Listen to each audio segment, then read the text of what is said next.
Right. AP liquor scam కేసులో SIT అధికారులు దర్యాప్తు ముమ్మరం చేశారు.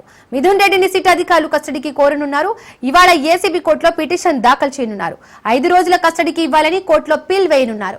ఇక లిక్కర్ స్కామ్ లో A4 గా మిథున్ రెడ్డి నిన్న రిమాండ్ విధించగా రాజమండ్రి జైల్లో ఉన్నారు.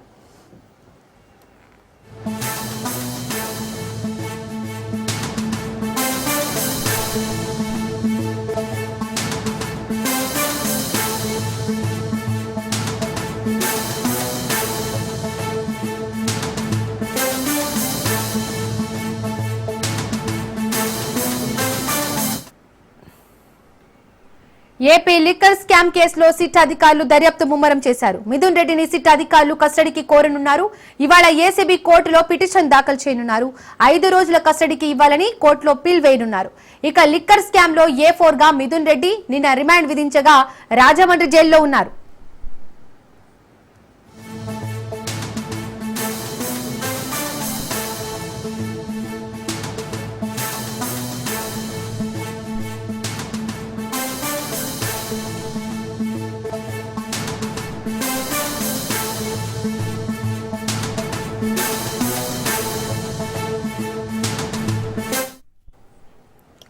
ఏపీ లిక్కర్ స్కామ్ కేసులో సిట్ అధికారులు దర్యాప్తు ముమ్మరం చేశారు. మిథున్ రెడ్డిని సిట్ అధికారులు కస్టడీకి కోరనున్నారు. ఇక ఇదే అంశానికి సంబంధించి మరిన్ని డీటెయిల్స్ మా ప్రతినిధి వాసు అందిస్తారు.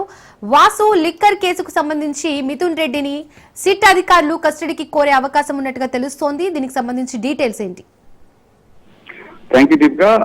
ప్రధానంగా ఈ మద్యం కేసులో నిందితుడైన A4 గా ఉన్న మిథున్ రెడ్డిని ఇప్పటికే నిన్న ఏసీబీ కోర్టులో సిట్ అధికారులు హాజరుపరిచిన అనంతరం కూడా రాజమండ్రి సెంట్రల్ జైలు తరలించడం కూడా జరిగింది. అయితే మిథున్ రెడ్డి అకౌంట్ నుంచి కూడా నారాయణ స్వామి, అప్పట్లో పనిచేస్తున్న ఎక్సైజ్ శాఖ మంత్రిగా పనిచేస్తున్న నారాయణ స్వామి కూడా నగదు బదిలీ జరిగిందని చెప్పేసి కూడా ప్రధానంగా సిట్ అధికారుల దర్యాప్తులో తేలింది. బ్యాంకు అకౌంట్లు కూడా కొన్ని సీజ్ చేయడం కూడా జరిగింది.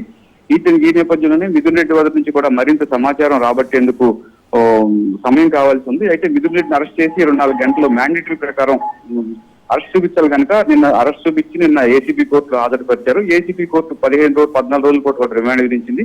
అయితే రిమాండ్ లో ఉన్నప్పుడే మరికొంత సమాచారం మిథున్ రెడ్డి దగ్గర నుంచి సిట్ అధికారులు సేకరించవలసి ఉంది. ఈ సేకరించే నేపథ్యంలోనే 5 రోజులు కస్టడీకి కావాలని చెప్పేసి కూడా మిథున్ రెడ్డి ఈ 5 రోజులు మా కస్టడీకి ఇవ్వాలి, మరింతగా సమాచారం సేకరించాలి. మిథున్ రెడ్డి వద్ద నుంచి కూడా డబ్బు కానీ ఎక్సైజ్ పాలసీ కానీ దుర్వినియోగం అయి ఏ రకంగా ఎటువైపు నుంచి అది డైవర్ట్ అయింది అనే దానిపై కూడా 5 రోజుల పాటు సిట్ అధికారులు కస్టడీ కోరనున్నారు. అయితే ఈ రోజున ఏసీబీ కోర్టులోనే సిట్ అధికారులు 10:30 గంటలకు కూడా పిటిషన్ దాఖలు చేయనున్నారు. ఈ పిటిషన్ దాఖలు చేయనున్న నేపథ్యంలో విచారణ జరగనుంది. అయితే 1 గంటకు విచారించి దానిపైన ఏసీబీ కోర్టు జడ్జి ఒక నిర్ణయం తీసుకునే పరిస్థితి కనిపిస్తుంది. మరింత లోతుగా దర్యాప్తు చేయవలసిన నేపథ్యంలో కూడా పలు కీలకమైన అంశాలు మాకు కావాలని చెప్పేసి మిథున్ రెడ్డి దాస్తున్నాడు. ఈ మిథున్ రెడ్డి దాయటం మూలంగానే ప్రధానంగా కీలకమైన అంశాలు మరిన్ని కావాల్సింది. సైబర్ నుంచి కూడా కొంత సమాచారం సేకరించినప్పటికీ ప్రాక్టికల్ గా ఈ డబ్బుని ఎక్కడెక్కడి నుంచి ఎంతెంత పంపించారు, ఎలా పంపించారు, దానికి సంబంధించిన విజువల్స్ పోలీసుల వద్ద ఉన్నప్పటికీ కూడా దానికి మెటీరియలైజేషన్ ఏదైతే ఉంటుందో ఆ క్యాష్ ట్రాన్సాక్షన్ కానివ్వండి, తీసుకునే వ్యక్తులు కానివ్వండి, ఈ వివరాలన్నీ కూడా తదితరమైన అంశాలు అంటే 220 క్వశ్చనీర్లు కూడా తయారు చేస్తున్నారు. ఈ క్వశ్చనీర్లు కూడా మిథున్ రెడ్డిని 5 రోజుల పాటు సిట్ అధికారులు ప్రశ్నించున్నారు. మరొక కొన్ని కీలకమైన అంశాలు కూడా మిథున్ రెడ్డి విచారణలో వెల్లడయ్యే అవకాశం ఉంది.